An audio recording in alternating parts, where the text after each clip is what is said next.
পাঠিয়েছি মানে মাগর পরে কাজটা করলো কি?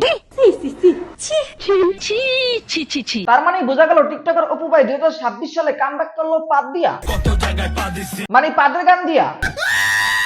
এখানে হাসার কি আছে? টিকটকার অপু ভাই প্রাউড ভাবে পাদের গান দিয়া কামব্যাক করছে।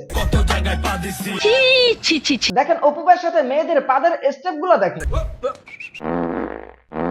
By the way, TikToker Apu ভাই কিন্তু 2026 সালে শুধু পাদের গান দিয়ে কামব্যাক করে নাই।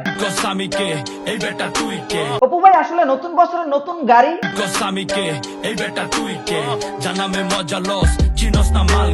সাথে সুন্দরী সুন্দরী নারী,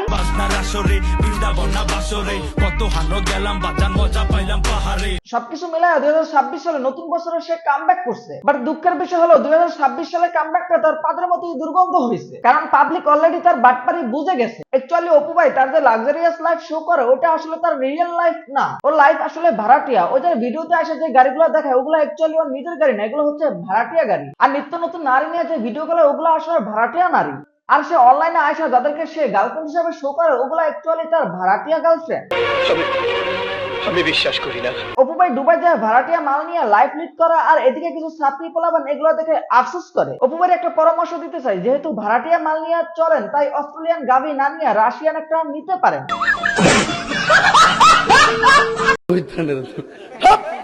তো আজ এ পর্যন্ত। যারা ফেসবুক থেকে দেখতেছেন পেজটা ফলো করে দিবেন, আর যারা ইউটিউব থেকে দেখতেছেন চ্যানেলটা সাবস্ক্রাইব করে দিবেন। দেখা হচ্ছে নেক্সট ভিডিওতে। ধন্যবাদ। মনে চাইলে আইডিটাতে দিয়ে একটা ফলো, আমার যত বন্ধু বান্ধব আল্লাহ রাখে যেন ভালো।